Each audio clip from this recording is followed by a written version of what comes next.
Mohon perhatian, acara akan segera dimulai. Om Swastiastu.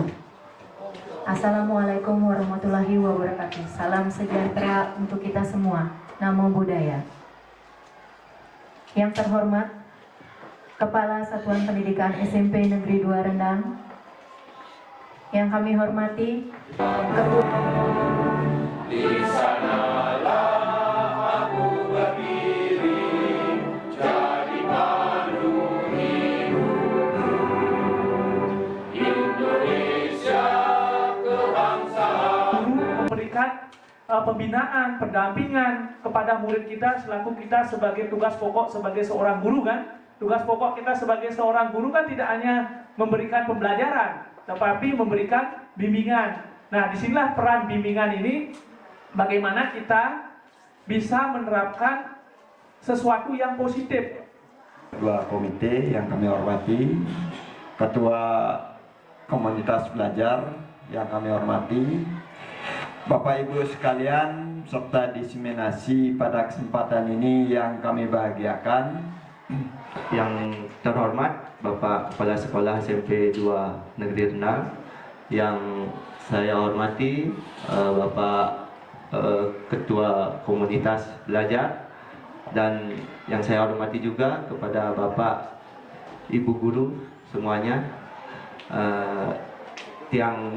Saya mohon maaf dan mohon izin karena saya selaku sekretaris komite berada di sini mewakili ketua, karena Bapak Mangku Pade berhalangan, beliau wenten.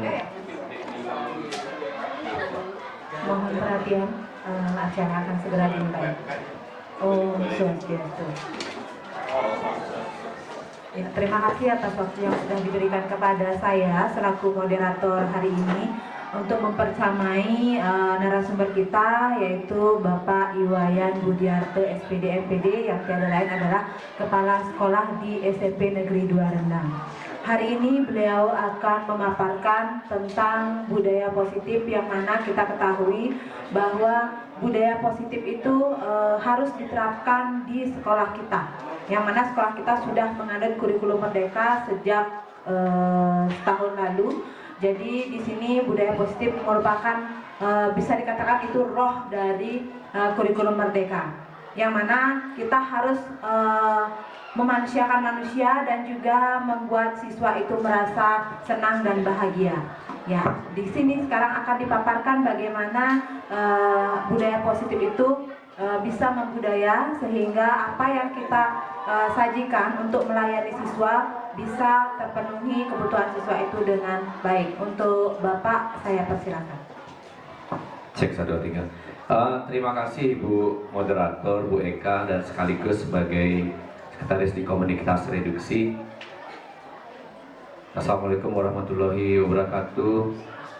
Om Swastiastu, salam sejahtera buat kita semua. Salam, Namo Buddhaya, Rahayu, Rahayu, Rahayu. Puji syukur kita panjatkan Bapak Ibu sama anak-anak OSIS ya, pada hari ini sudah meluangkan waktu di dalam kegiatan diseminasi budaya positif. Oke, salam dan bahagia Bapak Ibu. Mari kita selalu tergerak, bergerak, dan menggerakkan. Mohon izin yang berdiri.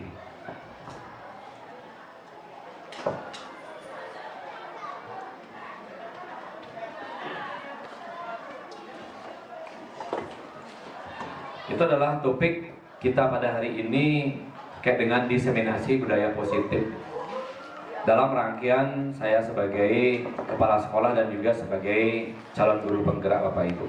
Nah, terkait dengan diseminasi budaya positif, saya yakin Bapak Ibu itu sudah memiliki lintasan di dalam pikirannya. Apa sih yang melatar belakangi kenapa pada hari ini dilaksanakan diseminasi budaya positif?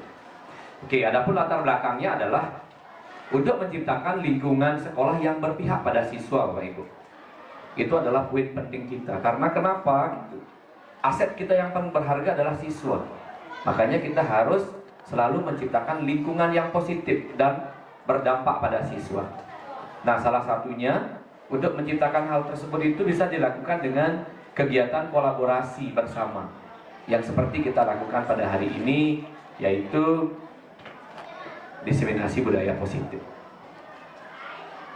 Nah, adapun tujuan daripada kegiatan ini itu adalah yang pertama untuk meningkatkan pemahaman bersama tentang budaya positif. Biar selaras semuanya Pak Ibu, serasi. Jadi di dalam kita mau bergerak bersama sesuai dengan apa yang sampaikan di awal, itu tergerak, bergerak, menggerakkan, itu kita memiliki penyamaan persepsi yang sama. Terus yang kedua, untuk meningkatkan motivasi intrinsik siswa. Terus yang ketiga, meningkatkan proses penanganan murid secara humanis dengan penerapan segitiga restitusi. Terus yang terakhir adalah menghasilkan keyakinan dan kesepakatan sekolah, Bapak Ibu.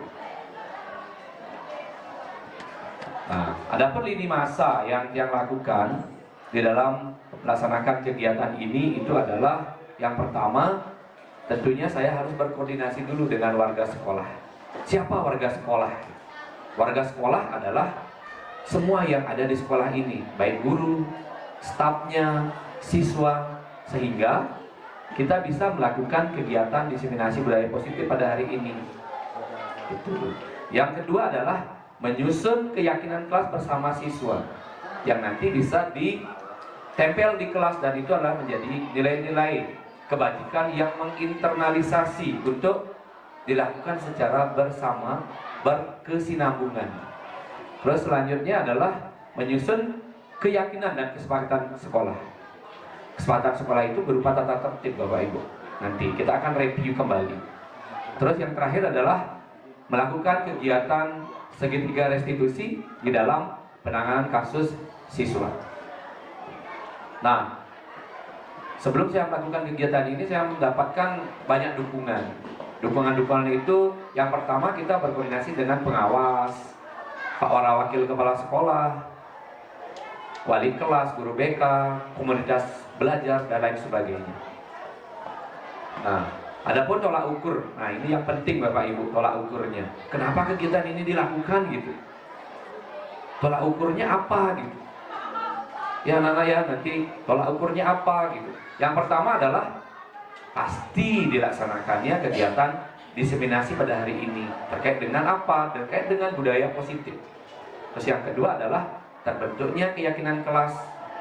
Siswa bersama wali kelas membentuk suatu proses di sana. Bekerja bersama untuk membentuk sesuatu yang diyakini bersama dan dipakai di kelasnya secara bersama-sama. Terus yang ketiga, itu adalah terlaksananya penanganan murid melalui segitiga restitusi. Terus yang terakhir, itu adalah terlaksananya secara konsisten dan berkesinambungan apa yang sudah direncanakan di dalam keyakinan sekolah, keyakinan kelas, dan kesepakatan kelas seperti itu. Nah, Bapak Ibu, terkait ini adalah materi intinya, budaya positif. Kira-kira apa sih budaya positif itu, Bapak Ibu? Mungkin budaya positif itu apa? Kebiasaan, Pak Budi, kebiasaan. Pak Parse kira-kira apa, Pak?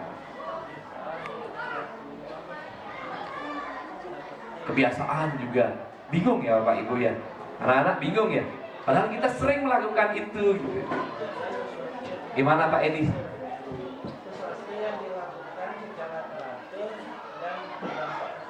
Nah, sesuatu yang dilakukan secara teratur dan berdampak positif. Boleh juga. Yuk. Dari unsur siswa, apa itu budaya positif? Ya, Nala? Menurut saya, budaya positif itu kegiatan yang sudah dilakukan semua warga sekolah. Yang dimaksudkan berbudaya itu mungkin yang sudah mengikat warga sekolah itu dan kegiatan yang positif. Ya. Kegiatan yang teratur dilakukan oleh warga sekolah dan saling mengikat, dan bentuknya kegiatan yang positif bisa. Oke, mari kita lihat apa itu budaya positif. Budaya positif itu adalah merupakan sikap, nilai. Sikap ya, nilai tadi disampaikan juga ada yang Pak Edi itu sikapnya, dan itu ada nilai. Yang penting adalah ini Bapak Ibu, nilainya ini Bapak Ibu, nilai. Terus kepercayaan dan praktik-praktik yang mendukung terciptanya lingkungan sekolah yang positif, dan itu pada akhirnya adalah kita bisa menciptakan lingkungan yang nyaman, aman, dan berdampak pada siswa. Seperti itu. Nah, ini adalah contoh-contoh budaya positif yang sudah kita lakukan dan terapkan di sekolah kita.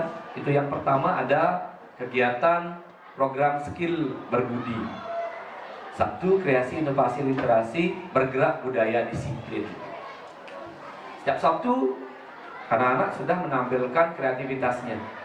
Itu adalah merupakan salah satu contoh yang positif, dan ini adalah hasil karyanya dalam bentuk poster, nanti bisa dipajang sebagai mading, dan itu akan menjadi pusat informasi bagi teman-temannya atau bagi orang lain yang akan datang ke sekolah terkait dengan kreativitas yang muncul seperti itu. Terus yang kedua, pembelajaran yang inovatif. Itu kita menggunakan apapun yang ada di sekolah itu atau di kelas tersebut untuk memfasilitasi siswa di dalam mereka melakukan kegiatan atau inovasi pembelajaran. Boleh juga menggunakan bantuan daripada IT seperti Smart TV yang kita miliki. Terus selanjutnya adalah membiasakan siswa itu untuk berani tampil. Kadang-kadang disuruh ke depan nggak ada yang berani, ngomong aja nggak ada yang berani. Sama aja dengan Bapak Ibu, ayo Pak Ibu silahkan ke depan, nggak ada yang berani. Nah seperti itu, dan yang sebagainya seperti Trisanye dan lain sebagainya. Nah sesuai dengan konsep Trihita Karana yang kita adopsi dan kita anut di sekolah ini Bapak Ibu, bagaimana kita mengharmonisasi diri kita itu dengan Tuhan. Salah satunya adalah dengan rutin melakukan kegiatan persembahyangan. Terus yang kedua adalah mengharmonisasi diri dengan lingkungan. Nah yang tadi itu kan ada sebuah nilai atau sikap, bagaimana menciptakan lingkungan yang positif, nyaman bagi siswa. Itu budaya positif. Yang terakhir adalah bagaimana kita mensinergikan diri, kita mengharmonisasi diri kita dengan sesama warga sekolah, guru dengan siswa, siswa dengan siswa, siswa dengan guru. Jadi di dalam melakukan interaksi itu adanya rasa yang humanis, atau well-being ekosistem akan terwujud Bapak Ibu. Oke, next. Nah, ini itu adalah pemaparan pendahuluan Bapak Ibu. Sejauh ini ada yang ingin ditanyakan Bapak Ibu? Yang kita sharingkan mungkin terkait dengan budaya positif. Jadi budaya positif itu dulu dipahami merupakan sebuah nilai, sikap, nilai. Misalnya begini Pak Ibu, Bapak Ibu saya yakin sudah punya nilai itu sendiri.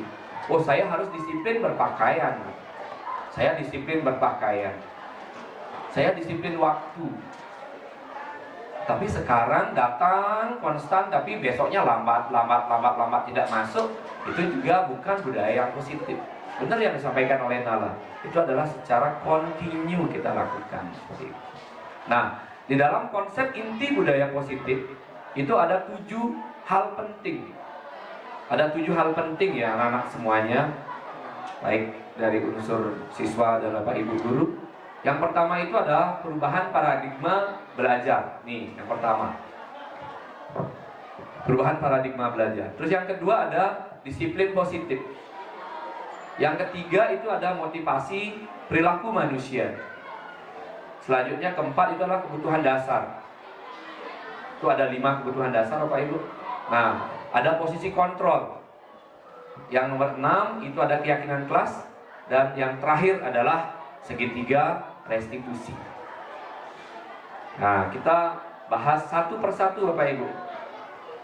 Berdasarkan teori kontrol ya, atau kontrol teori dari Dr. William Glasser gitu, yang nantinya ini akan berkembang. Teori kontrol itu adalah menjadi choice theory. Di sini memaparkan bahwa kita itu sering memiliki miskonsepsi yang salah di dalam menangani permasalahan yang dihadapi oleh siswa di sekolah ini. Banyak kejadian seperti itu. Miskonsepsi sering muncul. Kenapa? Oke, mari kita simak di ulasan berikutnya. Ada ilusi guru di dalam mengontrol murid. Karena mungkin Bapak Ibu guru, oh saya guru, saya harus mengontrol siswa. Anak-anak harus belajar. Tetapi anak-anaknya tidak tahu tertekan apa tidak. Pernah nggak Bapak Ibu menanyakan? Kan tidak pernah menanyakan. Terus yang kedua, adanya ilusi bahwa semua penguatan positif itu efektif dan bermanfaat. Kadang-kadang Bapak Ibu sebagai orang tua kedua di sekolah ini selalu mengharapkan siswa dan anak-anak kita itu selalu ingin sukses, selalu tidak menunjukkan karakter yang jelek. Tetapi kadang-kadang penguatan yang kita lakukan itu berdampak sebaliknya Bapak Ibu. Justru anak-anak itu akan merasa tertekan, murung, ujung-ujungnya bisa emosionalnya muncul. Karena kenapa? Selalu diarahkan untuk ini ya anak ini dan sebagainya. Oke, yang terakhir, ilusi bahwa orang dewasa memiliki hak untuk memaksa. Pernah nggak Bapak Ibu memaksa siswanya? Misalnya, anak-anak buang sampah. Pasti pernah. Tapi kita tidak sadar tujuan kita itu baik Bapak Ibu. Tujuan kita itu baik. Ingin menjadikan siswa itu menjadi pribadi yang berkarakter dan membudaya. Nah, kita lanjut aja. Nah, yang kedua itu adalah perubahan paradigma belajar. Paradigma belajar itu selalu berproses, seperti yang disampaikan pada saat pembukaan tadi. Ada yang dipengaruhi oleh teknologi, dan juga kita harus menyadari bahwa siswa itu juga memiliki kodrat Bapak Ibu. Ada kodrat alamnya dia gitu, dan kodrat zamannya pada saat ini. Nah, di sini dalam perubahan paradigma belajar, yaitu pelajaran yang berpusat pada murid. Semuanya adalah murid, untuk murid. Saya sebagai guru, saya akan melakukan yang terbaik untuk siswa. Boleh dilakukan dengan pembinaan, penguatan karakter dan lain sebagainya. Terus kita juga bisa merumuskan rancangan pembelajaran yang merdeka dan fleksibel, berdiferensiasi kepada siswa seperti itu. Nah, kita juga perlu mengadakan diagnostik tes. Kenapa ini penting Bapak Ibu? Karena adalah untuk mengetahui karakteristik siswa agar kita bisa merencanakan suatu proses pembelajaran secara lebih berpihak kepada siswa. Karena siswa itu adalah unik Bapak Ibu. Mereka memiliki banyak hal yang terpendam dalam dirinya. Jadi kita harus menggali how to dig it up gitu. Dig gitu, gali terus. Jadi kita akan mendapatkan formulasi. Apakah misalnya modul Bapak Ibu yang Bapak Ibu susun, oh ini udah fix, saya akan gunakan 3 tahun. Enggak Bapak Ibu. Itu adalah selalu dinamis. Jadi disanalah peran Bapak Ibu untuk how to dig it up. Untuk apa? Untuk mengembangkan terus, untuk belajar. Karena apa? Kelas adalah lab yang sebenarnya bagi Bapak Ibu, untuk selalu berubah, melakukan perubahan. Disiplin sekarang. Disiplin ini penting ini. Nah, apa yang terlintas di dalam benak Bapak Ibu terkait dengan makna disiplin? Apa? Tadi udah disampaikan ya. Oh, saya harus berpakaian. Nah, ada kasus Bapak Ibu ya. Pak Edi bawa sepeda motor dari Sidemen ke sini. Kontekstual ya Pak Edi ya. Bawa sepeda motor. Dia pakai helm kayak ini. Apa makna dibaliknya itu? Untuk apa dia melakukan hal itu? Untuk keselamatan. Untuk apa lagi? Apa Pak ini? Mengikuti aturan, ada peraturan. Kalau tidak pakai helm, nanti ada polisi penjaga, ya kita ditilang seperti itu. Dorongan dari luar. Jadi anak-anak akan terbiasa kalau nggak dikasih hadiah, mereka nggak akan mau nanti untuk melakukan seperti itu. Oke, ini disiplin positif. Ada 3 hal yang akan kita bahas, akan kita pahami terkait dengan disiplin positif. Yang pertama, disiplin positif merupakan unsur utama Bapak Ibu di sini di dalam mewujudkan budaya positif dan cita-cita. Apa yang sekolah kita cita-citakan? Unsur utamanya itu.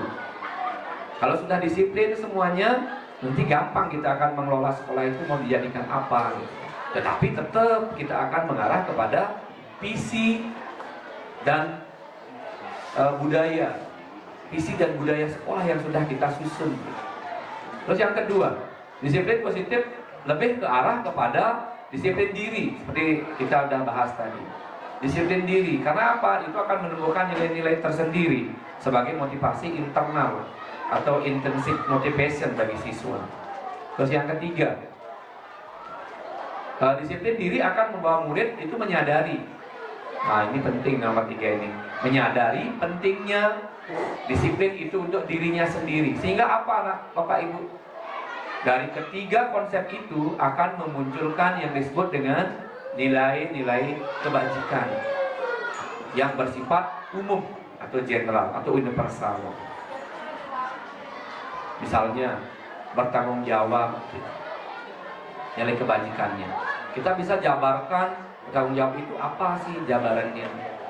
Seperti disiplin menggunakan helm, disiplin datang sekolah tepat waktu seperti itu. Tetapi selalu diikuti oleh kalimat-kalimat yang positif. Makanya diseminasi ini disebut dengan budaya positif. Seperti itu. Bisa dipahami? Oke, terima kasih. Nah, sekarang nilai-nilai kebajikan. Ada banyak sekali Bapak Ibu terkait dengan nilai-nilai kebajikan. Banyak sekali. Kalau istilahnya dibilang widespread, luas, banyak. Tetapi setiap orang itu memiliki nilai kebajikannya masing-masing yang mereka percaya untuk dijadikan sebuah pedoman hidup, untuk dilakukan secara kontinu, berkesinambungan. Nih, yang pertama, mungkin sudah didengar, tuh kenal kan anak-anak profil pelajar Pancasila, apa sih itu? Barang apa sih ini? Ternyata profil pelajar Pancasila adalah merupakan nilai kebajikan yang terdiri dari 6 di sana. Dan ini diyakini paling ideal Bapak Ibu. 1, itu adalah beriman, bertakwa pada Tuhan Yang Maha Esa. Ini sesuai dengan visi yang kita buat. Konsep itu karena itu. Terus yang kedua, mandiri. Mandiri. Bukan hanya siswa aja kita lakukan atau inginkan untuk mereka belajar mandiri, untuk mencapai dirinya. Bapak Ibu menjaga nama baik sekolah. Anak-anak juga sama, lakukan integritas. Makanya ada di janji siswa, menjaga nama baik SMP Negeri 2 Rendang, menunjukkan integritas yang tinggi dalam melakukan sesuatu dan lain sebagainya. Ada komitmen, rasa ingin tahu, kerjasama, bukan kerjasama dalam ulangan ya, kerjasama di dalam melakukan sesuatu perubahan. Misalnya gotong royong memilah sampah, gotong royong membersihkan sekolah, bisa. Itu. Next. Nah ini juga ada nilai kebajikannya dari 9 pilar karakter dari Indonesian Heritage Foundation. Ada Bapak Ibu, banyak sekali nilai kebajikan yang disampaikan oleh para ahli. Nah ini juga ada The Petrus Project, ada banyak sekali, kurang lebih 40 nilai kebajikan. Nah yang ketiga sekarang dari konsep budaya positif itu adalah motivasi perilaku manusia.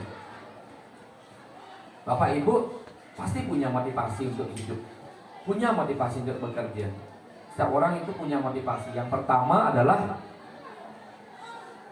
biasanya siswa pun datang ke sekolah dia memiliki motivasi.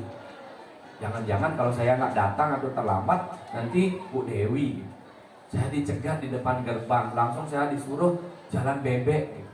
Jadi mereka akan berusaha untuk datang lebih awal. Karena apa? Mereka itu takut dengan hukuman dan tidak nyaman gitu. Tetapi mereka itu bertentangan nggak dengan dirinya? Bertentangan. Pernah nggak anak-anak melakukan hal itu? Wih, takut nanti saya dipanggil, apalagi OSIS ini yang harus memberikan toladan pada teman-temannya yang lain. Pernah melakukan atau merasa hal seperti itu? Kalian datang atau melakukan sesuatu karena apa? Karena takut ini hukuman atau tidak nyamanan. Kalau saya nggak ikut jalan kayak kemarin, nanti nilai saya di Penjaskes akan dikurangi. Jadi terpaksa ikut. Seperti itu anak-anak. Terus yang kedua, untuk mendapatkan imbalan atau penghargaan dari orang lain. Seperti yang saya sampaikan di awal itu, ada orang melakukan sesuatu karena dia mengharapkan imbalan. Misalnya, Pak Parse, mau nggak bantu saya? Mau. Nanti kalau mau bantu, saya kasih makanan. Dia pasti akan mau membantu dengan menggebu-gebu gitu. Tetapi besok Pak Parse mau nggak membantu? Apa upahnya Pak? Pasti gitu dia akan bertanya balik nanti. Kalau nggak dikasih upah, dia pasti nggak akan mau membantu. Itu ada motivasi yang berasal dari luar ini.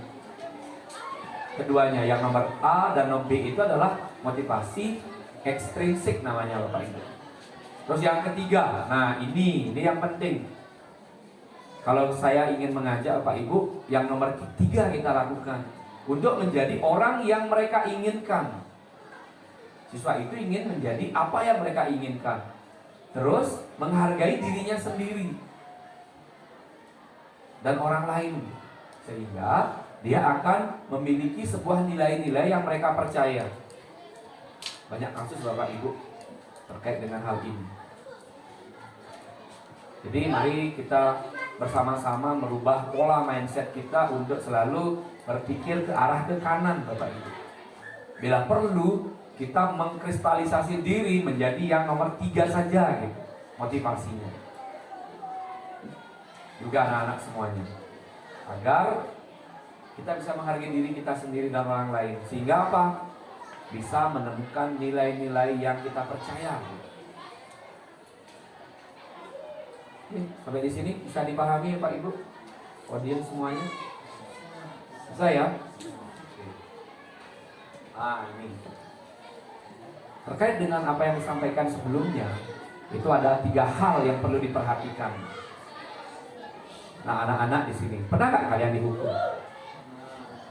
Ini nggak pernah dihukum nggak? Pernah. Disuruh ngapain? Gimana? Ya, nulis permintaan maaf 100 kali. Disuruh lari keliling lapangan. Disuruh push up 50 kali. Nah, terus konsekuensi juga ada. Bisa nggak membedakan mana hukuman, konsekuensi, mana restitusi? Gimana Bu Yuli? Bisa nggak Bu?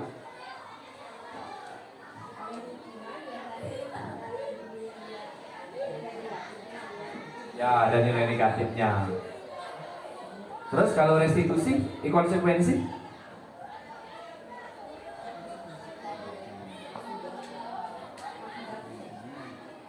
Ya, ada akibatnya katanya.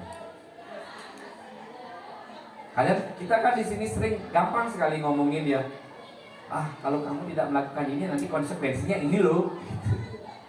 Gampang, tapi kita mengerti nggak apa yang kita bilang konsekuensinya. Terus restitusi, apalagi ini apa itu ya? Rest berhenti. Rest berhenti. Tuition. Ada intuition. Baik. Oke, mari kita lihat satu-satu. Biasanya anak-anak ya, hukuman ini bersifat itu tidak terencana atau tiba-tiba. Misalnya kalian naik tembok gitu, diketahui oleh Bu Anis gitu, langsung ditarik ini. Karena kalian ini tembok, silakan bersihkan tembok 1000 meter dari sini 1 kilo. Itu hukuman itu. Seperti juga datang terlambat, disuruh jalan bebek langsung dari depan pagar sampai keliling lapangan 3 kali. Hukuman. Kalian nyaman nggak? Nyaman nggak ini? Gak nyaman ya? Gak nyaman. Terus yang kedua, ada konsekuensi. Bentuk konsekuensi itu terencana, Bu. Terencana, kita sudah rencanakan antara siswa dan pembuat konsekuensi itu sudah saling mengetahui di sini. Dan sudah disepakati dan disetujui. Karena apa? Ada pembahasan sebelumnya. Misalnya, Ibu sebagai wali misalnya ya, kalau anak-anak datang terlambat 5 menit, nanti konsekuensinya apa? Kalian harus tinggal di kelas ini membaca buku selama 10 menit juga. Itu konsekuensi. Sering kita itu mencampur adukan konsep itu. Yang terakhir, restitusi. Nah, ini yang kita harapkan nanti. Menjadi guru, menjadi siswa, ini yang didambakan dan diidam-idamkan. Karena restitusi ini adalah merupakan proses menciptakan kondisi bagi murid untuk memperbaiki kesalahan mereka. Proses menciptakan sebuah kondisi kepada siswa untuk memperbaiki kesalahannya. Bagaimana? Karena mereka akan memperbaikinya dulu, mereka akan memberikan solusi atas apa yang mereka langgar, apa yang mereka keliru lakukan. Karena apa? Mereka sudah memiliki kesepakatan kelas. Mereka sudah memiliki nilai-nilai yang menginternalisasi dalam dirinya sebagai motivasi internal. Seperti yang sampaikan di awal, itu nilainya banyak. Profil pelajar Pancasila dari IBO, YP gitu. Banyak sekali ada terkait dengan nilai-nilai kebajikan. Bisa dipahami nih. Nanti kalau ada anak, bapak ibu gurunya ada yang melakukan hukuman ini, boleh kalian intervensi, stop hukuman di dalam kelasnya. Oke, restitusi berpihak pada siswa. Jadi bapak ibu guru pun yang mengajak harusnya ke kanan ini sekarang kita. Kurangi hukuman, kurangi konsekuensi. Bila perlu, kita selalu mengadakan restitusi kepada siswa. Coba bisa dibayangkan, kalau kita selalu menginisiasi siswa dengan restitusi, kita akan menjadi pribadi yang dimimpikan oleh anak-anak. Kita akan menjadi pribadi yang dirindukan kehadirannya di sekolah. Ih, bapak ini nggak masuk, saya kangen. Pak Susanu sering menginisiasi, saya kangen dengan bapaknya. Pertama kali pasti dicari. Kenapa? Karena mereka selalu ingin mendapatkan sesuatu yang lebih dari yang mereka juga percaya. Untuk apa? Untuk membantu menumbuhkan motivasi dan nilai-nilai dalam diri. Kenapa Ibu? Nah, ini antara pernyataan hukuman dan konsekuensi. Banyak. Sudah kita kasih contoh dari banyak hal. Sekarang katanya nih, Pak Twina pernah nggak memberikan hukuman atau konsekuensi kepada muridnya? Soalnya dalam penanganan perpus di kelas Pak, kalau muridnya nggak membawa PDF yang berikan hukuman biasanya. Hukumannya bentuknya apa? Kalau nyanyi di depan kelas Pak. Nyanyi depan kelas. Nah, coba sekarang saya tanya nih pada muridnya di sini. Kalau kalian misalnya ya bertujuh ya, tidak membuat tugas terus dikasih bernyanyi dan lagunya tidak bisa kalian nyanyi, apa yang kalian pikirkan? Apa yang kalian rasakan? Kadang-kadang jengkel gak dengan gurunya? Pasti jengkel. Pasti psikologis kalian itu akan tergores. Bapaknya ini nih menghukum saya di sini buat maluin lagi, apalagi disuruh nengkleng gitu di depan kelas lagi. Malu jadinya. Nah, tuh banyak Bapak Ibu contohnya. Nah, sekarang bagian yang kelima itu adalah kebutuhan dasar. Saya yakin Bapak Ibu ini memiliki kebutuhan dasar. Ada 5 kebutuhan dasar Bapak Ibu. Yang pertama itu adalah kebutuhan untuk bertahan hidup. Apa itu kebutuhan bertahan hidup? Nah, terus kebutuhan untuk diterima atau kasih sayang, kemampuan atas pengakuan atau kemampuan. Kadang-kadang kan berlomba-lomba untuk menonjolkan diri. Oh, saya harus bisa ke depan tampil. Kenapa? Biar teman-teman saya itu bangga melihat saya. Terus selanjutnya adalah kebutuhan akan pilihan. Dia ingin bebas. Terus yang terakhir adalah kebutuhan untuk merasa senang. Nah, ini yang pertama Bapak Ibu, kebutuhan bertahan hidup. Kira-kira apa sih kebutuhan bertahan hidup Bapak Ibu sama anak-anak? Apa Bu Dewi? Rasa aman, kebutuhan hidup rasa aman katanya. Pak Wawan apa Pak Wawan? Makan, Ibu Wawan suka makan ini. Pertama yang dijawab makan. Bener Bapak Ibu, makan. Kalau kita nggak makan bisa hidup nggak kalian? Enggak. Kedua apa? Kesehatan apa? Mobilitas. Mobilitas. Oke. Bagus Bapak Ibu udah memiliki mindset kebutuhan hidup. Tapi kebutuhan hidup ini Bapak Ibu, kebutuhan yang bersifat fisiologis. Itu Bapak Ibu perlu makan, perlu minum, perlu rumah, perlu ini pakaian Bapak Ibu. Nah, kalau saat murid lapar misalnya dalam kelas, fokus belajar, fokus nggak? Ya, baru mau anak-anak gitu, langsung perutnya berbunyi gitu. Jadi nggak konsen, aduh gini dah, lain-lain pikirannya. Jadi salah satunya itu kita harus memahami. Jadi anak-anak itu sering keluar, permisi Pak, saya mau kemana gitu, ke kantin. Ngapain dia pelajaran ke kantin? Pasti guru-gurunya akan marah, melototi ini. Ah diam, duduk. Pasti. Biasa kita lakukan, tetapi kita harus menyadari. Kasih mereka kesempatan 5 menit ke kantin. Untuk apa? Beli roti misalnya. Jadi mereka akan balik ke kelas dan mereka akan lebih fokus ketimbang kita marahin, kita hukum. Mereka juga sejam atau 2 jam akan terbuang sia-sia waktunya. Kebutuhan untuk diterima. Nah, apa Bapak Ibu untuk diterima? Pernah nggak di masyarakat istilah kalau di Bali itu ada socioculture ya yang namanya kesepekan. Gimana rasanya? Gimana rasanya Pak Ibu? Itu adalah hal yang tidak enak. Sama dengan siswa di kelompoknya itu kadang-kadang didominasi oleh 5 orang, yang satunya itu diam aja. Kita akan membuat suatu itu masalah Bapak Ibu. Oke. Nih. Mudah untuk disayangi dan diterima. Kadang-kadang gitu. Kadang-kadang anak-anak dalam membuat ulah gitu aneh-aneh. Wah, biarlah saya sering melanggar gitu, kayak perdana itu. Sering melanggar nggak masukin baju.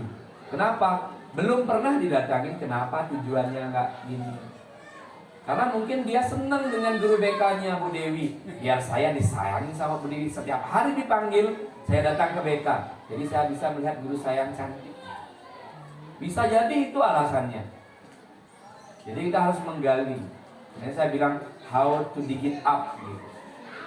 Dig up. Kemampuan nih, kebutuhan pengakuan atas kemampuan. Kadang-kadang anak-anak kan sering berlomba ya, Bapak Ibu guru pun sama. Oh, saya harus bisa tampil ke depan, saya harus buat aksi nyata. Untuk apa gitu? Untuk agar Bapak Ibu bisa memfasilitasi. Kalau udah tampil di depan, gimana perasaannya? Wah, itu berbunga-bunga Pak Ibu.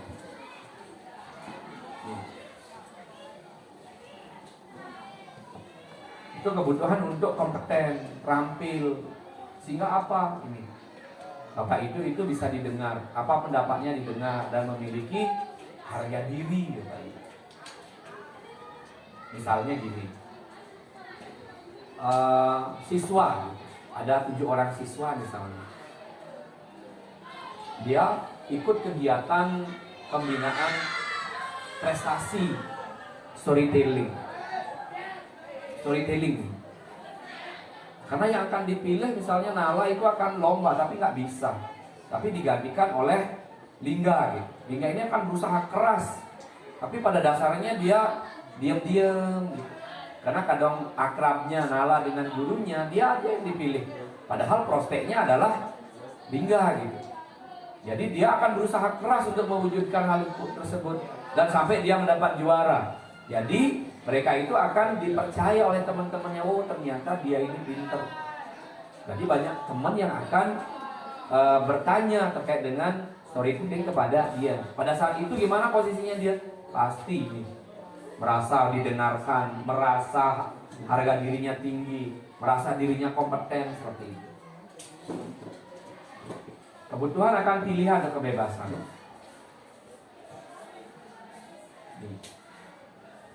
Kebutuhan akan kemandirian, otonomi, memiliki pilihan dan mampu mengendalikan arah hidup seseorang. Itu bebas. Misalnya, Pak Edi, ayo kita ke dalam Batur yuk, kita naik puncak gunung. Apa yang diikuti gitu. Tapi dia juga merasa bebas untuk melakukan sesuatu atas pilihannya sendiri. Bapak Ibu, ini ada juga mereka perlu banyak bergerak, suka mencoba-coba, tidak terlalu terpengaruh oleh orang lain. Nah, kebutuhan akan merasa senang. Kalau siswa, anak-anak, kebutuhan untuk merasa senang gimana?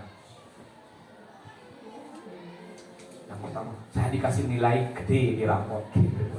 Senang dah, bangga di depan, tampil di depan berderet, disalamin bapak ibu gurunya. Senang gak perasaan kalian saat ini? Bangga gak? Bagaimana melihat teman-temannya yang jongkok?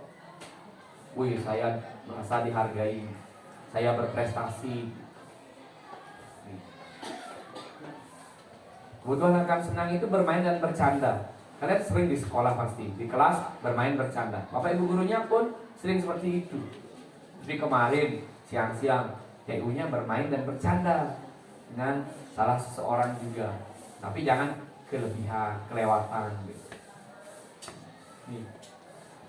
Anak-anak dengan kebutuhan dasar kesenangan itu tinggi, biasanya ingin menikmati apa yang dilakukan tanpa mempedulikan orang lain efeknya. Misalnya gini, ada bapak ibu guru sering lewat belanja di kantin ya. Gerombolan orang kan lorongnya kecil. Woi, main lempar-lemparan gini. Pas Pak Ruste misalnya mau lewat di sini, langsung dilempar plok gitu. Kepalanya ada nempel sambal sosis. Kalian senang nggak? Senang kalian main lempar-lemparan. Bagaimana dengan orang lain? Itu nih, mereka suka bisa mengerjakan hal yang disenangi. Itu kasus banyak terjadi seperti itu. Bisa dipahami Pak Ibu terkait dengan 5 kebutuhan dasar manusia? Nanti di dalam menangani kasus Bapak Ibu tanya dulu, apa motifnya, dasarnya untuk melakukan. Pasti mereka punya tujuan. Tujuan untuk melakukan hal itu. Terus, nah ini posisi kontrol guru. Sekarang saya mau tanya. Saya mau tanya Pak Ibu. Itu ada 5 ya. Ada penghukum, pembuat merasa bersalah, ada teman, ada pemantau, ada manajer. Saya mau tanya dulu, Bapak Ibu guru, sebentar siswanya. Bapak Ibu, posisi Bapak Ibu saat ini di mana? Saya mau tanya sama Bu Baktiari. Bu Baktiari, di mana posisinya Ibu hari ini? Saya bilang saat ini. Penghukum, oke, satu aja penghukum Bu Dewi. Sama penghukum Bu Endah. 4 pemantau. Pemantau gitu. Pak Fadil. Apa? Teman. Pak Edi. Teman. Sekarang sebelum Bapak Ibu menentukan pilihan ini, Bapak Ibu ngerti nggak apa sih isinya gitu? Wih, teman gitu. Kenapa? Biar saya mendapatkan predikat guru yang paling disenangi di sekolah ini. Berarti Pak Pade memiliki motivasi eksternal dirinya. Berteman aja lah sama mereka gitu. Bullying. Karena apa? Ingin mendapatkan kado hadiah dari sekolah atas suatu penghargaan atau pencapaian. Sekarang siswanya nih. Mana posisi yang paling dibenci atau tidak disukai nih dari gurunya? Penghukum ya? Membuat merasa bersalah. Gimana nih gurunya pernah buat rasa bersalah malah? Dibentak-bentak ya? Ya. Dibentak-bentak. Gimana? Yang mana? Ya? Oh, dihukum berarti. Disuruh membuat yang nggak disukai. Pernah dilakukan itu sama ibunya atau bapaknya? Pernah? Oh, baru menghayal. Keren. Wahyu Karayel yang menghayal aja sudah bingung dia gitu. Apalagi disuruh ya. Kalau disuruh gimana jadinya tindakan kalian itu terhadap guru yang seperti itu? Pulang senang, ujung-ujungnya gini ya nanti bapak ibu gurunya. Serem jadinya. Oke, ini ada 5 ya. Penghukum ini bapak ibu. Seorang penghukum itu biasa menggunakan nih hukuman fisik maupun verbal. Lari keliling lapangan 10 kali karena nggak ikut senam pada kepelajaran saya. Nah, di dalam 5 posisi kontrol itu, intonasi, Bapak Ibu, eye contact, body motion, itu sangat diperhatikan. Kadang-kadang kita pinginnya baik gitu. Anak-anak, kamu tahu nggak apa yang kamu lakukan hari ini? Padahal nyindirnya itu nyindir habis itu. Endah, kenapa kamu nggak mau mengikuti petunjuk saya ya? Karena pemberontak aja misalnya setiap hari gitu. Susah ya ini. Nih, ada suara tinggi. Nanti Bu Batiari itu. Mata melotot. Nanti matanya melotot lagi. Apalagi dimelototin gitu. Baru menghayal aja sudah takut ya. Ini jari menunjuk-nunjuk gini. Kamu ini gitu misalnya. Ini prosesnya. Biasanya dia gini, patuh anjuran saya. Kalau tidak, itu biasa gitu. Bu Baliari sama Bu Dewi sering gitu ya? Sering ya? Jujur aja nggak apa-apa. Ya emang sering. Sering. Nggak apa-apa. Nah nggak apa-apa, kita nanti akan berubah polanya. Terus yang kedua, kamu selalu saja salah. Misalnya di kelas disuruh buat matematika gitu, nggak bisa sampai habis orak-oreknya satu lusin gitu. Kamu selalu aja salah. Nah coba giniin, kamu selalu aja salah mengerjakan. Kamu selalu aja salah. Gimana perasaannya? Bisa terkejut gini, bisa kejut-kejut kalian gitu. Kejang gitu. Ini selalu pasti terakhir dan selesai. Ini banyak ada Bapak Ibu. Yang kedua, pembuat merasa bersalah. Nih, biasanya pembuat merasa bersalah itu suaranya santai dia, hening dia. Tetapi kata-kata yang keluar lembut, tetapi nyakitin gitu. Seperti Majas ya. Nala, Bapak kecewa sekali dengan dirimu. Lembut kan? Lain halnya dengan, Nala, Bapak kecewa dengan kamu. Beda itu. Itu intonasi suara. Misalnya, Nala, Bapak kecewa sekali dengan dirimu. Di bawah pohon kamu selalu aja berdua. Misalnya gitu.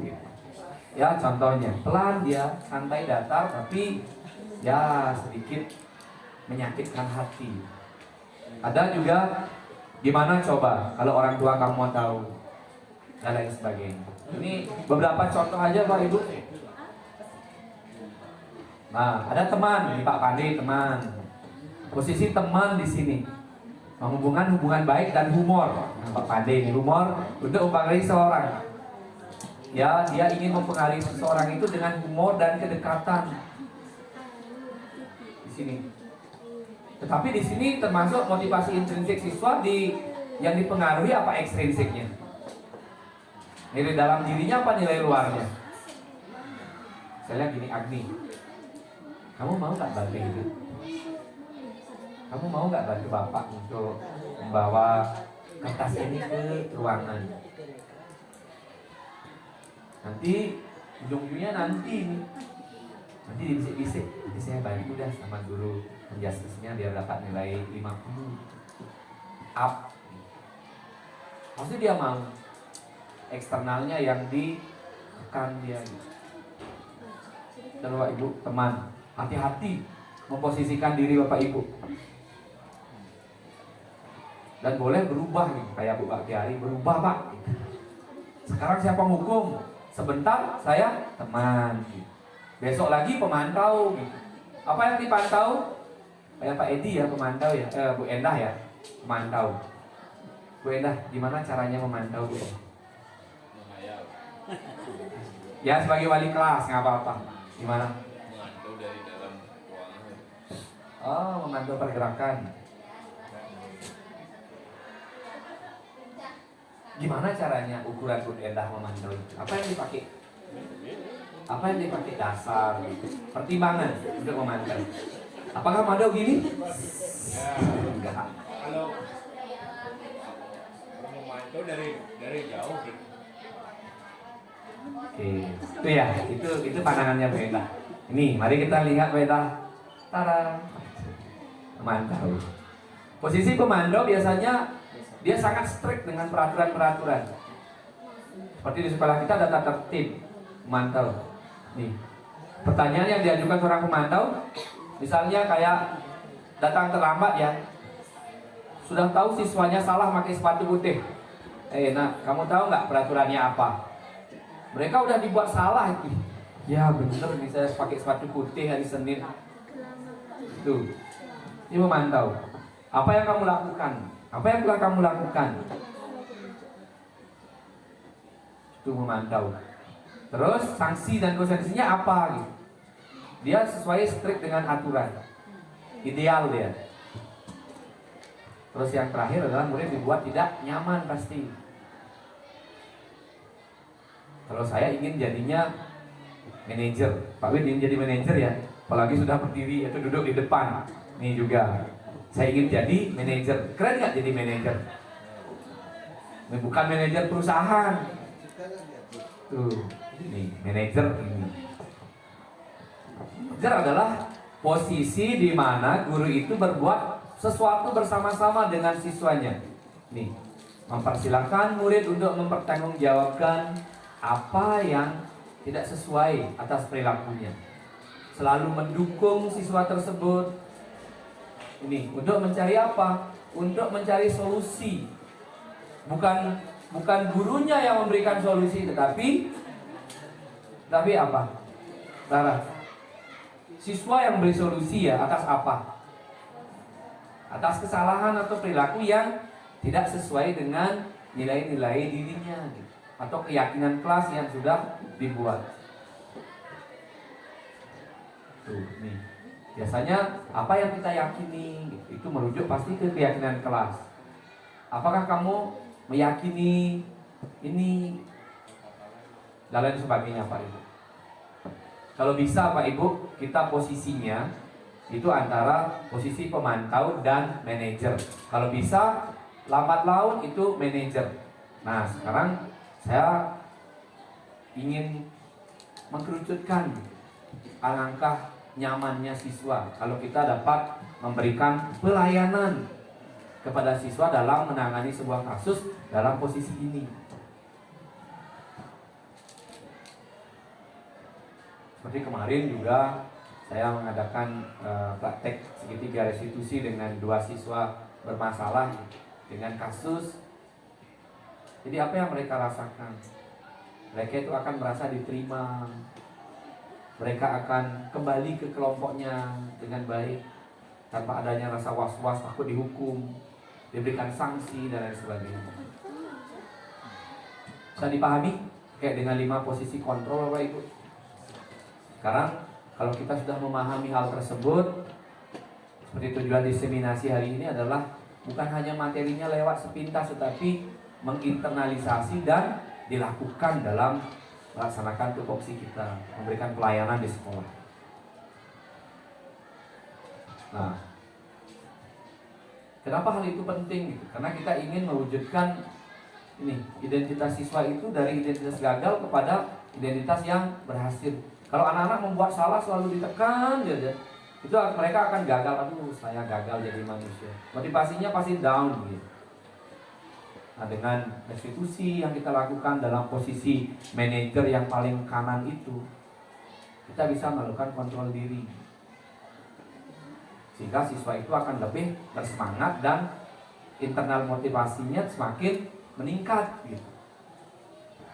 Baik dalam belajar, bergaul di sekolah, dan melakukan aktivitas lainnya. Nah, tuh tadi udah dijawab sebagai prior ya, sebagai stimulus awal. Sekarang kalau sudah memahami, tadi saya penghukum, apa yang Ibu rasakan? Nah, Bu Baktiari sekarang ini Bu, sekarang kita konfirmasi nih.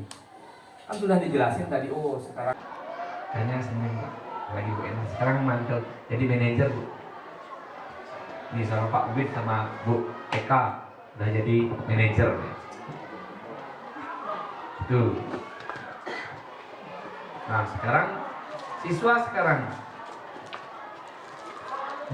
Dodi, mana posisi guru yang kamu idam-idamkan? Teman aja ya. Terus disuruh aja. Linggah apa? Linggah posisi mana gurunya yang diinginkan? Manajer. Pak Dwina? Tinggal pakai dasi aja Pak. Jadi manajer. Kalau Pak Tengku Budiman tinggal pakai dasi sama kursi panas bergoyang. Tinggal gini aja. Ini Bapak Ibu lanjut. Nah ini yang diidamkan. Posisi manajer. Pencapaian posisi manajer di mana posisi ini murid menjadi pribadi yang mandiri dan mandiri dalam artian apa? Mereka bertanggung jawab, bisa menyelesaikan masalah, memberikan saran atas perilaku yang menyimpang. Itu seperti yang disampaikan Rara. Perilaku yang menyimpang di awalnya. Tuh. Jadi dalam hal ini mereka itu akan mendapatkan lingkungan yang positif, nyaman. Ujung-ujungnya, ruang BK itu serem. Baru mendengar kata ruang BK, baru ada pengumuman, anak-anak ini dipanggil oleh Bu Dewi sama Bu Baktiari masuk ke ruang BK. Jalan aja udah pelan-pelan, jantungnya deret-deret. Saya buat apa ya gitu. Dulu gitu. Sekarang anak-anak malah senang. Biar saya bisa dikasih aqua sama Bu Baktiari. Saya senang melihat ibunya. Terus aja melanggar sampai Bu Baktiari bentak-bentak, sampai marah-marah, sampai ngeling, nangis gitu. Muridnya senang. Nah, itu muridnya adalah untuk mencari rasa senang biar bisa ngelingan guru gitu. Bisa aja kali gitu Bapak Ibu. Tapi kalau Baktiari seperti itu jadi penghukum dia posisinya. Taunya apa? Muridnya punya 5 kebutuhan dasar, kesenangan dia melihat gurunya nangis.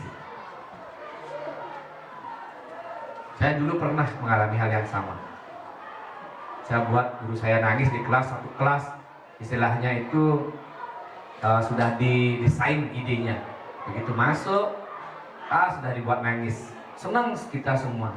Ujung-ujungnya apa? Nilai rapot kita kecil-kecil Bapak Ibu. Itu namanya Bu Karuni dari Kelungku saat di SMA. Bener? Ya seperti itu. Oke, ini adalah posisi yang mari kita coba ajak bersama untuk menjadikan diri kita di posisi manajer. Mencoba. Nah sejauh itu bisa dipahami Pak Ibu terkait dengan 5 posisi kebutuhan manusia, 5 posisi kontrol terkait dengan apa itu restitusi, budaya positif, terkait dengan nilai-nilai kebajikan dan lain sebagainya. Apakah ada yang ingin disampaikan atau ditanyakan? Bu Udayani? Tidak ada? Udah, ya Bu, gimana? Sudah oke? Ya Pak Budi. Terima kasih untuk menyampaikan terkait dengan tadi masalah restitusi. Sebenarnya telah diresapi restitusi itu kalau dipraktekkan bagus. Jadi intinya kita sebelum menjudge siswa atau didik, kita inisiasi dulu. Kita ajak komunikasi dari hati ke hati. Mengapa sampai bisa mereka melakukan kenakalan dan sebagainya. Contohnya seperti kemarin di UGD ada kasus ini. Nah, bersama Pak Wina, kami coba lakukan restitusi, Pak. Pak Wina juga sama, coba melakukan restitusi dengan atas nama Rani ya. Yang nakal itu adalah Rama dengan temannya sedang bercanda bermain tendangan, jadi Rani yang hanya diam kenalah tendangan dia sampai jidatnya memar. Kami coba lakukan restitusi bersama Pak Wina, Sama Bu Baktiari juga Bu ya ya. itu. Bu Baktiari ya. Kami coba lakukan restitusi. Ini bertiga ya, sesuai dengan seketiganya ya. Kalau berdua kurang satu gitu. Kami tanya, Rama kami tanya, ada bisa kena tendangan Rani, tersengaja Pak dia bercanda, jadinya kena tendangan kami. Kemudian kami inisiasi, ternyata ujung-ujungnya masalahnya tidak selesai sampai di sana Pak. Ujung-ujungnya sampai saya pulang sampai di rumah saya ditelepon oleh Pak Santo dari bapaknya Rani. Saya ditelepon, Pak, anak saya atas nama Rani ada masalah. Oh iya Pak, memang tadi sudah kami tangani. Makanya Pak, awasi siswanya dengan baik Pak. Ya, Ini itu. sebenarnya mendapat tekanan seperti itu. Itu disampaikan oleh Pak Budi bahwa ada masalah. Udah Mohon di Pak, siswanya untuk lain kali diawasi lebih ketat, lebih baik lagi diawasi Pak. Jangan sampai terjadi hal seperti itu. Anak saya jadi korban. Jadi seperti itulah kira-kira. Nah, nanti kita bedah Pak Budi ya terkait dengan kasus yang dihadapi kemarin. Nanti kita bedah dalam praktek restitusi mungkin. Nah, lanjut Bapak Ibu ya dulu ya terkait dengan keyakinan kelas sekarang. Keyakinan kelas, saya yakin kok di kelas Bapak Ibu itu sudah ada keyakinan. Sudah ada keyakinan dan dipajang. Ada mungkin yang sudah beli di Tokopedia gitu, di online walinya. Ada nggak wali yang seperti itu? Pak Parsu, sudah melihat pajangan keyakinan kelas nggak di kelasnya? Bukan hanya wali, pernah ke kelas, ada nggak? Oh ada. Pak Edi jadi wali ya? Ada keyakinan kelas Pak? Gimana caranya Pak buat keyakinan kelas? Diskusi dengan siswanya. Setelah itu dicetak, langsung ditempel gitu ya. Dan jangan dilakukan. Itu, ini keyakinan kelas Bapak Ibu adalah nilai-nilai kebajikan. Tadi kan banyak saya yang ngasih nilai kebajikan. Ada yang bertakwa, beriman, gotong royong, kerjasama, mandiri, kreatif, sopan santun, tanggung jawab dan sebagainya. Tuh, nih, merupakan nilai-nilai kebajikan universal yang disepakati secara bersama-sama, baik tersirat, tersurat, yang menjadi kesepakatan bersama untuk dilakukan secara kontinu di dalam kelas. Sebagai apa? Sebagai bagian daripada budaya positif. Nah, ini adalah langkah-langkahnya Pak Ibu. Pembentukan keyakinan kelas.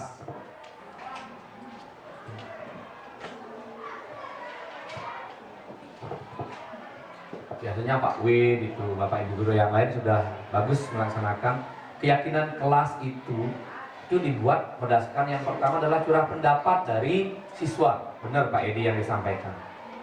Itu siswa, bukan gurunya yang menginisiasi.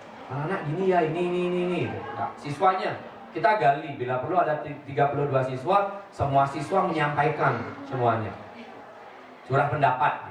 Yang kedua, mencatat semua masukan pada murid, dibuat, dicatat dulu semua.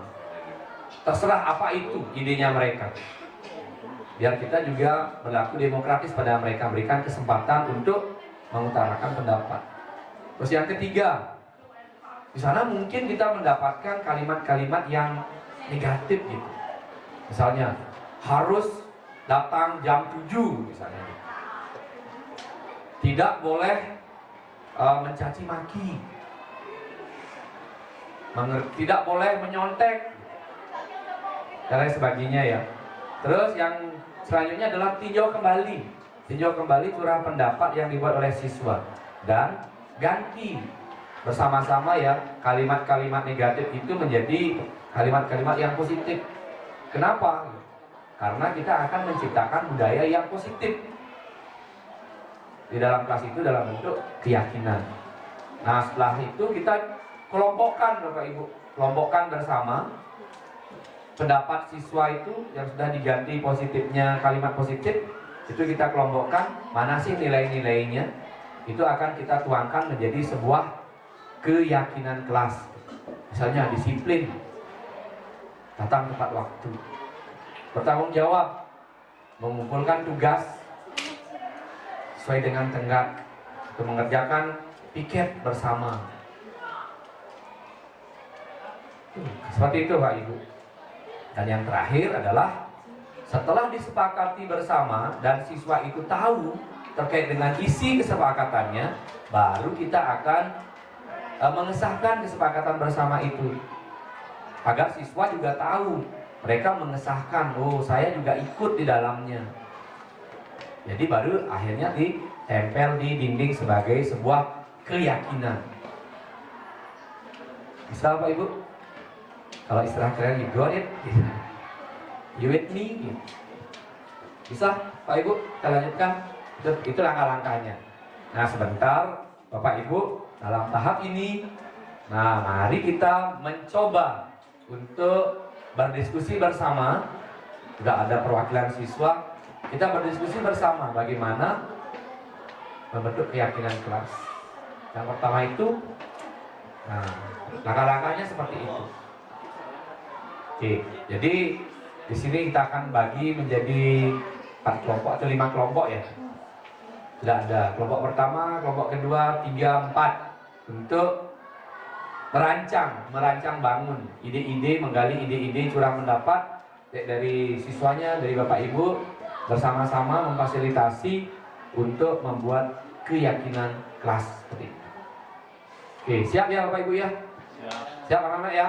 Siap. Buat nanti apa yang kalian idamkan, cita-citakan, yang ideal untuk diyakini bersama dilakukan.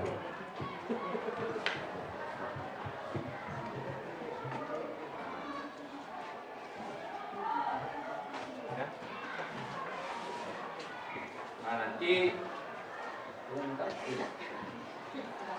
semuanya ya terkait dengan proses pembentukan keyakinan kelas yang tadi.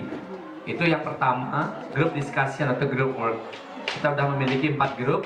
Terus selanjutnya adalah curah pendapat di sana, ditulisi. Yang pertama boleh dibuat keyakinan kelas. Apa? Keyakinan kelasnya apa? Nanti dipresentasikan terkait dengan apa yang dibuat di sana. Proses yang pertama, curah pendapat ya, semuanya yang terlibat di dalam kelompok tersebut. Terus yang kedua, kalau ada hal-hal yang negatif didapatkan, di sana baru dirubah menjadi kalimat positifnya. Kalimat positif. Terus selanjutnya baru dikelompokkan lagi, dikategorikan, didiferensiasi yang mana termasuk keyakinan atau nilai-nilai kebajikan universal.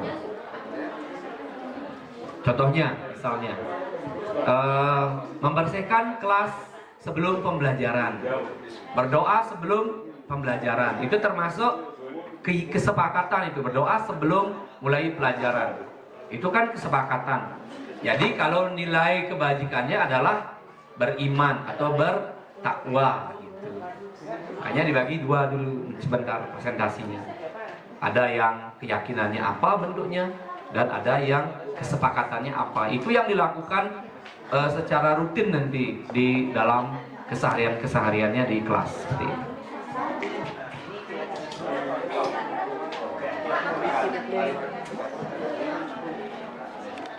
Nilai-nilai kebajikannya ini gede, yang umum ini, terus yang diaplikasikan di kelas apa? Misalnya religius, yang sebelum misalnya membersihkan gotong royong, membersihkan lingkungan kelas sebelum dan setelah pembelajaran. Hal yang bertanggung jawab, disiplin.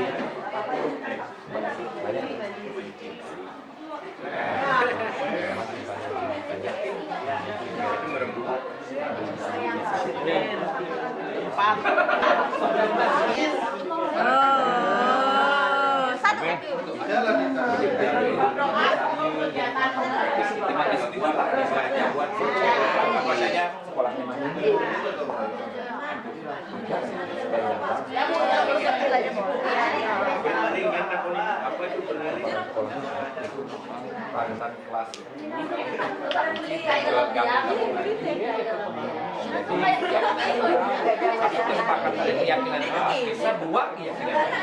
Ini disiplin dalam berpakaian.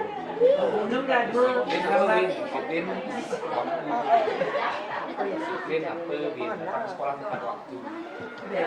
Mengikuti pembelajaran di kelas tepat waktu.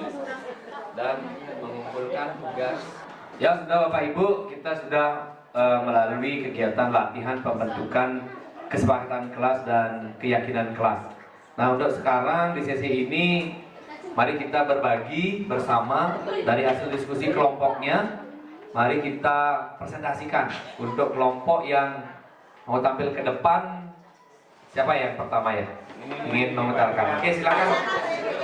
Nah ini Pak Pade, tolong disampaikan apa yang sudah dihasilkan terkait dengan keyakinan kelas yang sudah disusun bersama kelompoknya.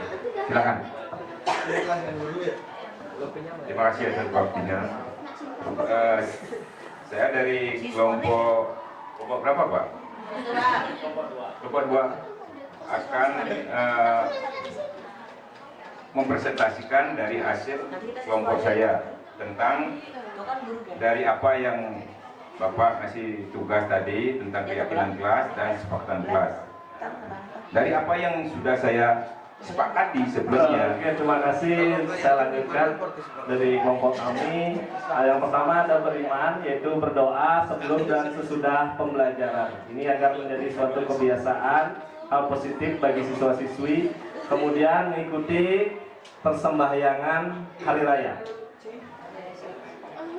suci. Selanjutnya yaitu tentang disiplin, datang ke sekolah tepat waktu, berpakaian sesuai dengan aturan sekolah yang ada. Yang ketiga yaitu toleransi, menghargai pendapat antar teman maupun orang lain. Berikutnya contoh toleransinya adalah menghargai toleransi perbedaan, apakah itu agama, suku dan lain-lain, adanya keberagaman. Nah itu mungkin dari saya, mungkin dari teman yang lain. Baik, terima kasih. Saya lanjutkan ke keyakinan kelas yang selanjutnya adalah peduli. Kesepakatan kelas yang kelompok kami sepakati yang pertama adalah menjaga lingkungan kelas dan sekitarnya. Kemudian selanjutnya dilanjutkan dengan menjenguk teman yang terkena musibah, entah itu sakit, kecelakaan atau yang lainnya. Dan the last one, bertanggung jawab. Yang kelompok kami sepakati yang pertama menyelesaikan tugas tepat waktu, yang selanjutnya melaksanakan tugas tiket, dan yang terakhir mengembalikan barang pada tempatnya. Maksudnya ketika meminjam buku kas sama temennya, dikembalikan sama temennya. Dari hal yang dipaparkan tadi itu memang sangat luar biasa sekali dan sangat menginisiasi dan memberikan inspirasi terkait dengan keyakinan kelas. Itu ada 5: beriman, disiplin, toleransi, peduli, dan tanggung jawab. Nah, dari apa yang dipaparkan kelompok tadi itu, kalau ada siswa-siswa yang seperti ini, pintar membuat keyakinan dan kesepakatan kelas yang penjabarannya sudah sangat luar biasa, itu merupakan sesuatu yang ya sangat inspiratif. Dan apalagi. Baik, terima kasih atas waktunya. Di sini saya dari kelompok bunga. Di sini ada keyakinan kelas. Keyakinan kelas yang pertama ada religius, yang kedua gotong royong, yang ketiga disiplin, dan yang keempat toleransi, lalu yang terakhir kolaboratif. Religius itu bisa diberatkan dengan berdoa, seperti yang dijelaskan seperti Bapak yang tadi, berdoa sebelum dan sesudah memulai pembelajaran. Gotong royong, melaksanakan tugas piket bersama, disiplin mematuhi tata tertib sekolah, Yang keempat, toleransi. Toleransi itu tidak membeda-bedakan teman dan menghargai kolaboratifnya, belajar bersama dalam kerja kelompok. Nah, sekian dari kelompok kami, saya ucapkan terima kasih. Terima kasih untuk kelompok bunga.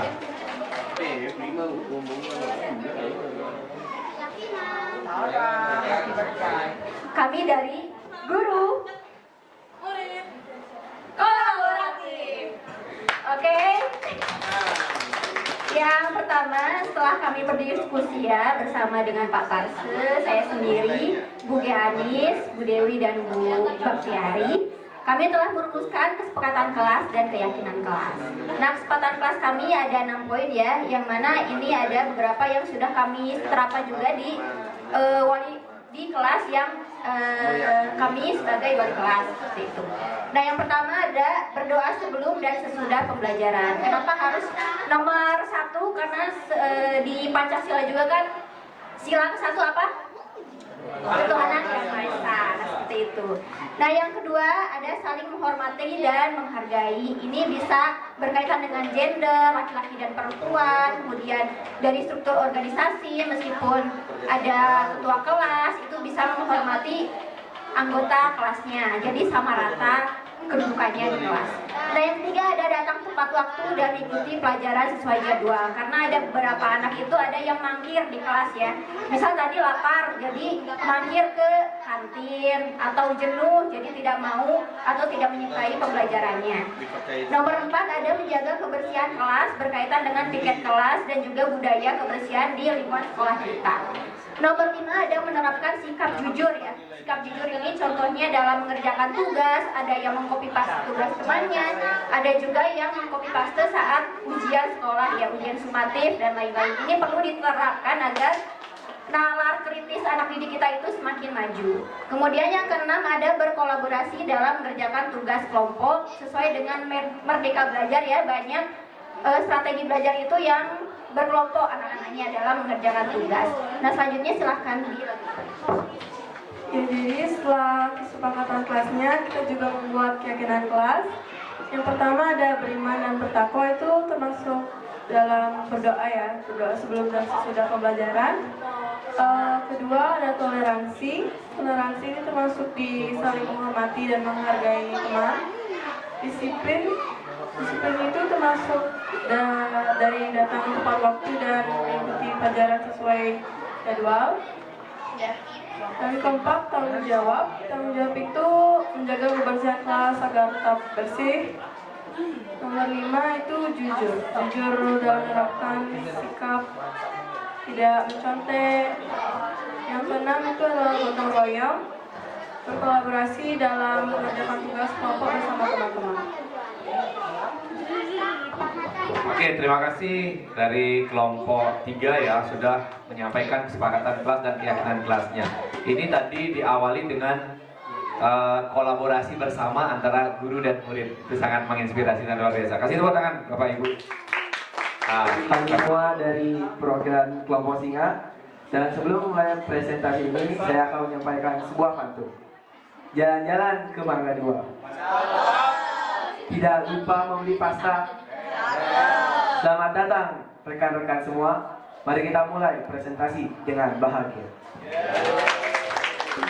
Jadi beberapa kesepakatan kelas yang sudah kami sepakati bersama, yaitu yang pertama berdoa sebelum dan sesudah melaksanakan kegiatan supaya kegiatannya berjalan lancar dan tidak ada halangan.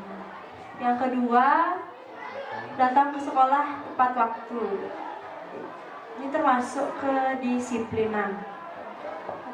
Yang ketiga, melaksanakan piket kebersihan kelas bersama-sama, termasuk ke dalam gotong royong. Yang keempat, mengerjakan ulangan secara jujur dan atau mandiri, termasuk kejujuran. Yang terakhir, menjemput teman yang sakit, termasuk Terima kasih dari kelompok Singa ya. Ini gambarnya bagus sekali sudah menyampaikan. Oke, begitulah Bapak Ibu dan anak-anak seluruhnya terkait dengan diseminasi budaya positif pada hari ini. Untuk sesi selanjutnya, jika ada hal yang ingin Bapak Ibu atau para siswa tanyakan, itu akan dimoderatori oleh Bu Eka untuk sesi selanjutnya. Terima kasih.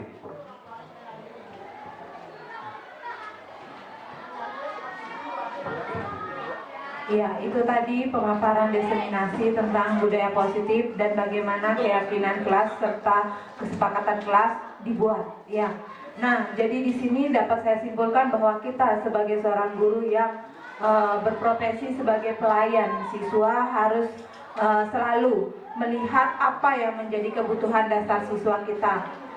Dan juga kita harus berada pada posisi kontrol yang mana kita tahu posisi kontrol yang paling diminati oleh siswa kita yaitu sebagai posisi kontrol teman, manajer dan juga pemantau. Namun di sini perlu diingat ketika kita memberikan pelayanan kepada siswa, kita juga harus selalu mengingatkan siswa tentang kesepakatan dan keyakinan yang sudah dibuat di masing-masing kelas, sehingga apa yang menjadi kesenangan, pilihan, kekuatan untuk dalam 5 kebutuhan dasar siswa itu selalu berpatokan atau berpegangan terhadap keyakinan dan kesepakatan yang sudah dibuat.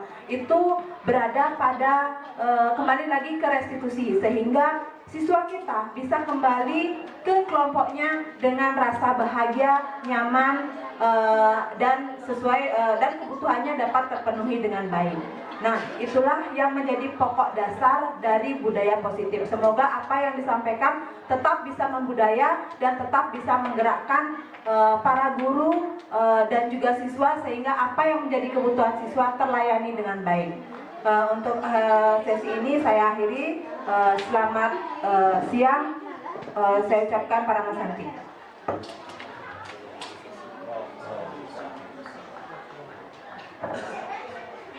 Terima kasih Ibu Moderator dan para audiens ya yang sudah mengikuti kegiatan diseminasi ini dengan baik.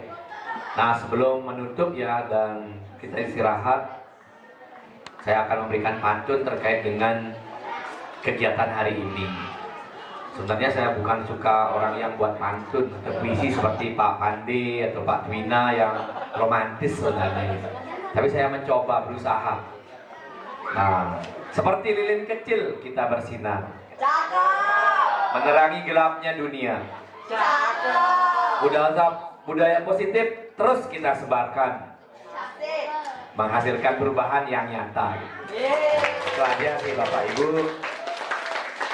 Oke, terima kasih.